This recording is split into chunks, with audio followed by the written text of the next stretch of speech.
Outstanding, the ultimate accolade for teachers. We challenge primary teacher Chloe Mercado to go from good to outstanding. A top inspector will observe one lesson. 2 experts will fine-tune her practice and beef up her presentation. She then gets 2 weeks to take on the advice before the inspector comes back for the final verdict. It's just quite stressful, but I'm trying not to sort of dwell on it too much because I think I could go a bit crazy if I thought about it.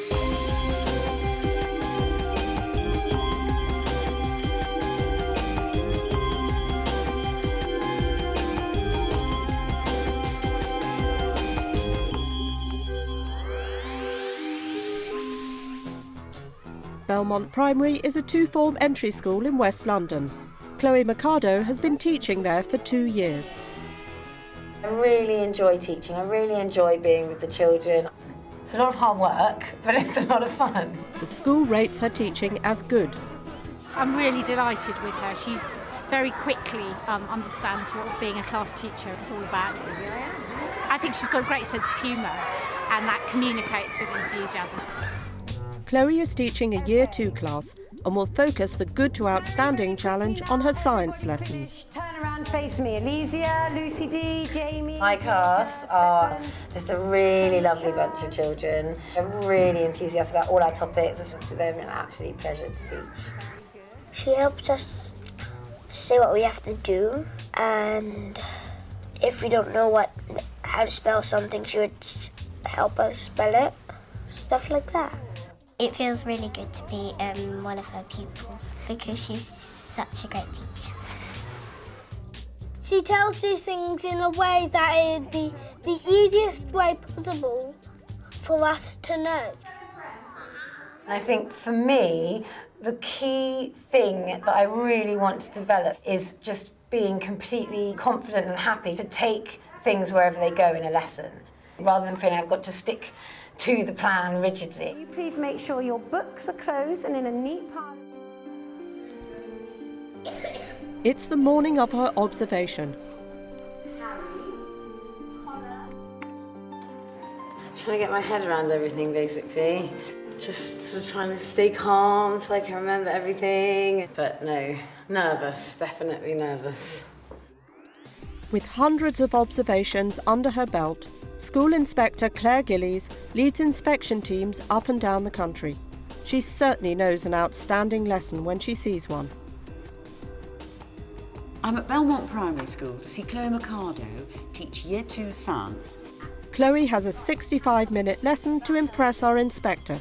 Right, I just want you to watch the board and see if you can work out what we're going to be learning about today. Medicine. Medicines, fantastic. You're absolutely right. Hands up who thought it was going to be medicines.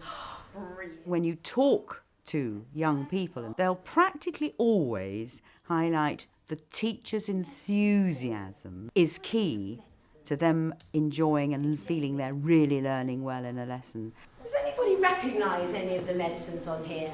Saichi, what do we call these? Vitamins. They could be vitamins, and what do vitamins do? Help you. Yeah, but vitamins help us, don't they? They help us, they stop us from getting ill. Vitamins. What do we call this? An injection. A lot of the time we have an injection and it puts something into our bodies which stops us from getting some diseases. And it's actually called a vaccination. The best part I like with my teacher is the way she feels and the way she is and the personality she has. What you're going to be doing today is you're going to be thinking really carefully about that time when you were really, really ill. So the first thing we're going to think about is, why did you have to have medicine that time? I want you to just turn to the person sitting next to you. And you had some cough meds, did you? Yes. Did it make you feel better? Yeah. Did it stop you coughing? Hey, it was quite yummy. It was yummy, was it? Oh, Yeah, that's it good. tastes like maple syrup. Okay. Imogen. Once I had an earache and I took some How medicine. were you feeling when you had the earache? Painful. It was very painful, was it? I would like to have lots more experiments because they're nice and fun. To take an inhaler but I didn't like it. And then what happens? And then I felt better. And then you felt better. So medicines sometimes take a long time to work, sometimes they work very quickly. So you should have lots and lots of things to say.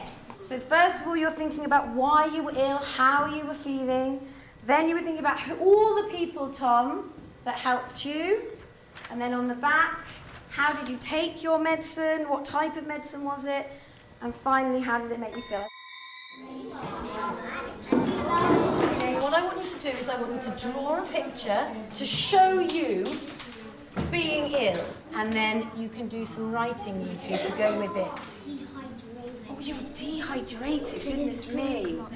Goodness me. And then what does that mean, anti-inflammatory? It's a medicine. And what's it to do, do you know? To stop things off getting too swollen. Brilliant, absolutely, yes. I learned that you can report things that happened to you already and put them in a kind of grid.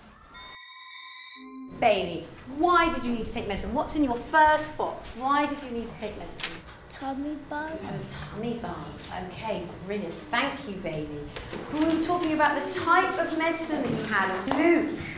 I had hay fever and I took it by this thing that went like that. Is that to help you breathe? I had to breathe out and in. You had to breathe out and in. Oh, excellent. That's very interesting. So that I think would like her to make it a bit, like maybe a bit more scientific words. I wouldn't really mind that. Pencils away.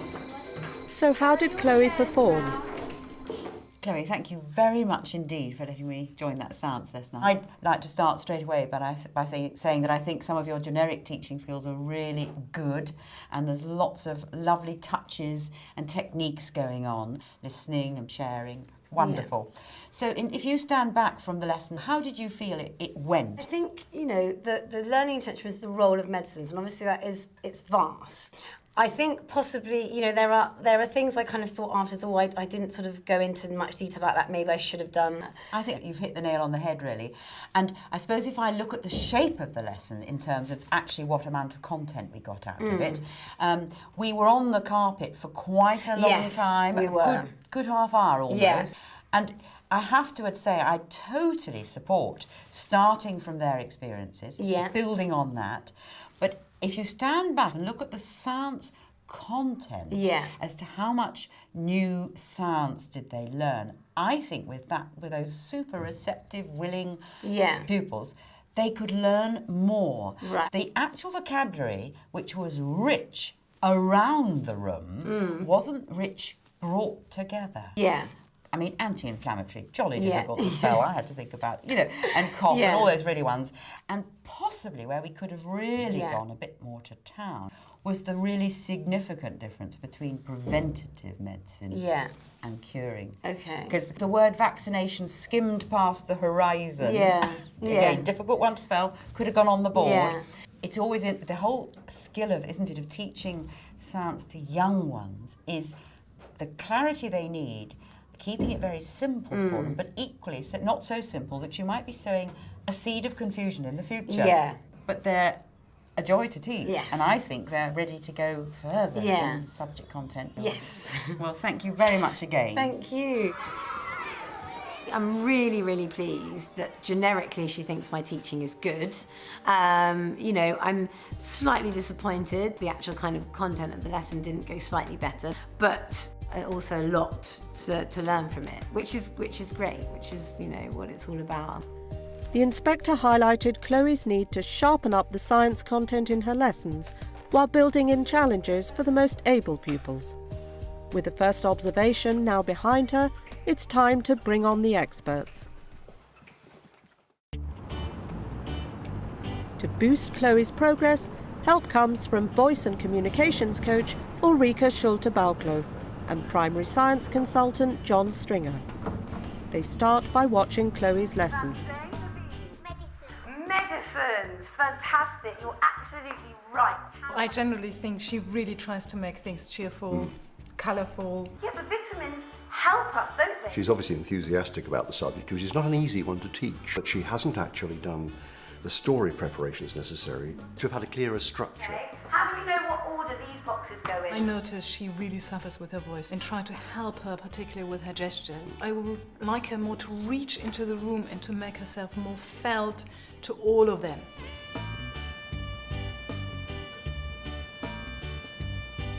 What we're going to do this afternoon is have a look at the lesson that you taught and look at ways in which we can make a good lesson into one that's outstanding.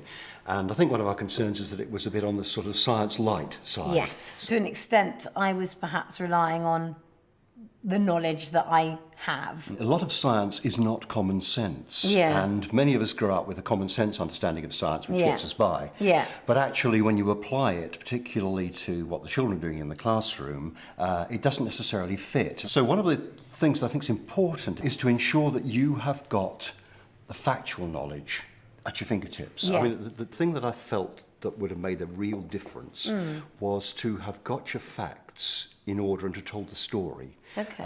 The first thing is, of course, to look at the range of drugs and what they're likely to do. And you touched on all of these. The next thing is to say that the body is a barrier to this. Right. That in order to get the drugs into us, we've got to find ways of crossing that barrier, Okay. and either by taking things orally or putting patches or creams on ourselves. You did all of this, Yeah, but yeah, not quite yeah. locked together. Now, had you had those in place, it would have helped you to discard the bits that you didn't need, where children were either repeating or presenting you with something that had already been given Yeah. to you. And that Right. might have led, I think, into something Yeah. a bit better structured and a bit clearer. Okay. Some people would say that your job with those children was a doddle, but you actually have a very hard job to do too, because you're facing children who are already extremely knowledgeable, who you have to extend and stretch and push, which Yeah. is very hard work. Extending those children that need to sort of go beyond year 2, really, I suppose. The in a danger is way. to begin to cover Key Stage 2 curriculum. Yes, And there might be a so- temptation to assume it's going to work, but somebody's Yeah. thought that conceptually that's Yeah. best suited to Yeah. older children. But, for example, if we looked at our medicine bottles and you asked them to design something that would actually do the same job as this commercial one, you could actually extend them into something that gets their thinking going. Yeah. But more broadening than going up the curriculum. There's also veterinary science at this level, which sounds silly, but Yeah. they love animals. Of course, Yeah. children adore animals. I would look at those sorts of areas, Okay. broadening, extending, building on, because QCA is only a skeleton, Yeah. building on that to the exciting things that they could do. Yeah. So great. So if you just freeze this for a moment, how does it actually feel? Sort of not slightly odd, a bit pointless. You have contradictory things in you. On the one hand, you know you have to communicate. On the other hand, you're holding back. This is one of the reasons, by the way, that your activities all up there is that your voice has a lot to do here because there's not enough support from down here. So we are just losing now your shoulder area up because all these muscles have an effect to your voice. Ulrika works on Chloe's voice to make it smoother and less strained. Yeah, so what I like you now is you do a little bit of Tarzan in the front. So Okay. very gently, exactly, you are starting going around there. And what I like you now is, first of all, you do a sigh like a, ah. And up you go, don't worry if it comes croaky out. And, ah. Brilliant, do it once more. And, ah. And can you do meow? Meow. Can you feel your voice is pretty croaky up there? So what I like us now is to coordinate what you say it slowly, with up and down with your voice, not Okay. pens down, pens down. Pencils down. Yeah. Yeah, there comes the croaky bit, once more. Pencils down, just to- Pencils down. Yeah, here we go. Fantastic. Because what you do also with a higher sound, you will stimulate their brain. Okay. So now really try, everybody, make it really, really big. Okay. Everybody, pencils down. Breathe. Turn around Breathe. and face me. Okay, fantastic. Just breathe in between. Yeah. Okay. Chunk, gap, chunk. These are 3 instructions. Once more, a bit more gap. Everybody, pencils down. turn around and face me. Yeah, good. Much better. Great. The thing that surprised me about what Ulrika said is that actually you don't have to have this tired voice at the end of the week or at the end of the day, which is great news because she's actually shown me how to use it properly.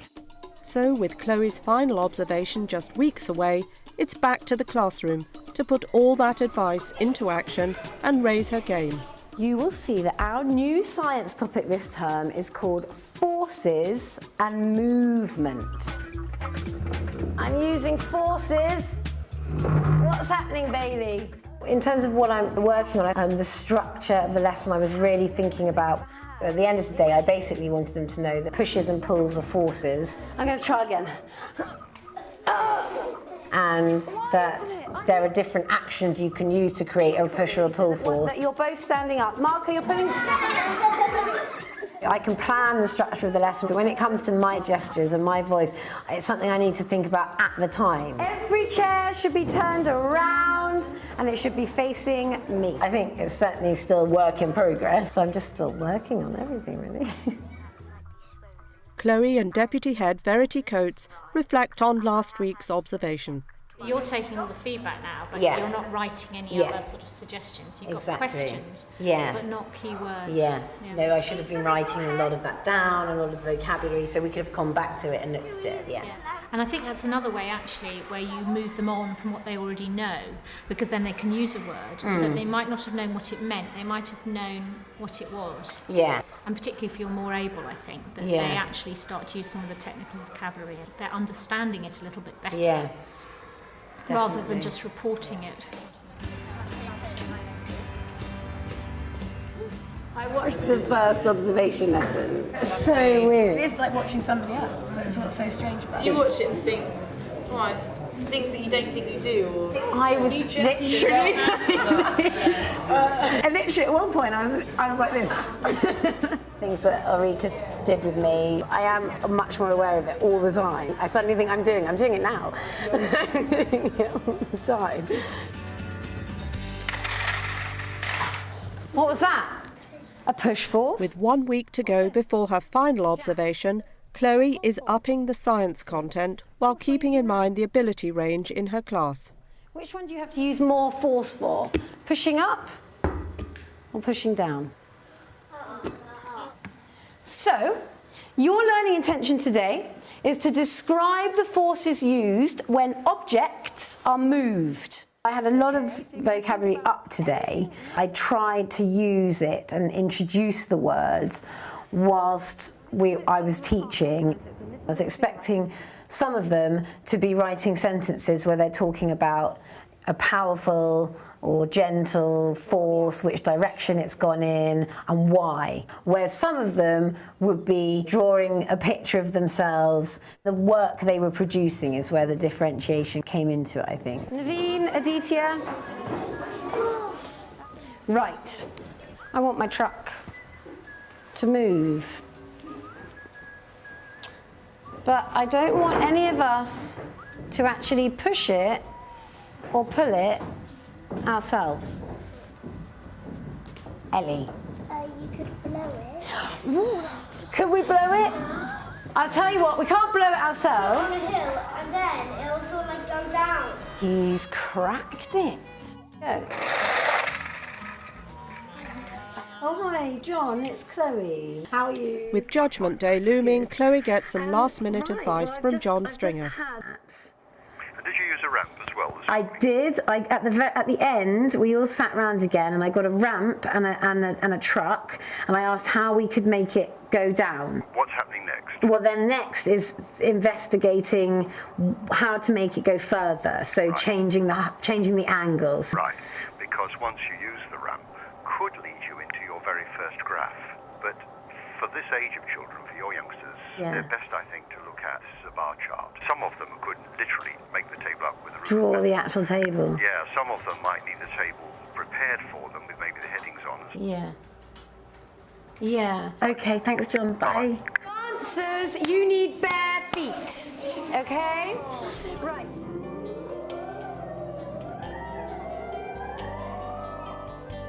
quite tired today. It's an awful lot going on generally. And obviously we've had the school show now. Quite stressful putting it all on. Making sure it's all okay.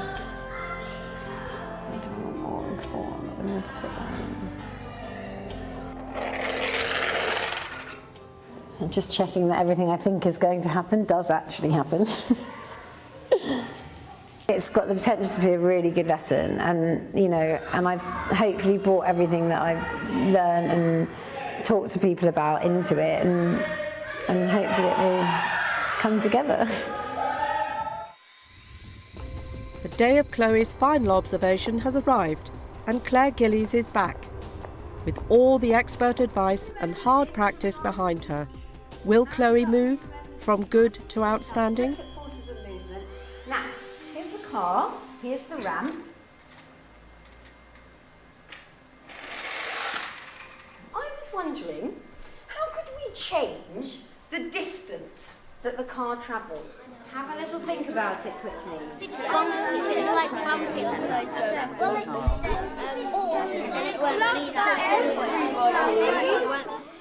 Just turn around, face me. Who would like to give me something that they thought of that could make the car go in a different distance, go further or shorter? Imogen. You could put it higher. What could you put higher? The ramp. Oh, excellent. What do you think is going to happen? Who would like to tell me their prediction? Lucy. When you do the highest one, then the car will go down faster than the other heights, and it will go further. Right. Do you want to let it go, Bailey? Whoa. Wow. It is about 25 centimetres. So, middle ramp. Ooh. It was like we were doing an experiment, and experiments are very fun. Right, final one. Are we ready? Yes. Everyone ready? Yes. Right. Release the car. Ooh. 77. It's about 75 centimetres.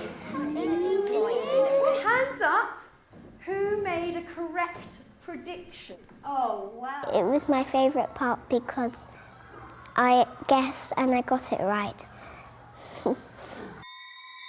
So, this block graph shows the effect of the height of a ramp on the distance a car travels. So what we need to do to make it a little bit easier with our results, we're just going to round them up to the nearest 10 centimetres. But I'm going to colour up to there to show that on the low ramp, the car travelled 30 centimetres. Get a colour, colour it in. What happened when the ramp was low? How could you explain it? What could you say? It went lower. Did it go lower? It was the distance, wasn't it? Was it a long distance or a short distance? Short distance. Right. Spaceship, there's no gravity. So I better be very careful if I ever find myself in a spaceship. The shorter distance on the low ramp and the further distance on the high ramp. Do you know why that happened?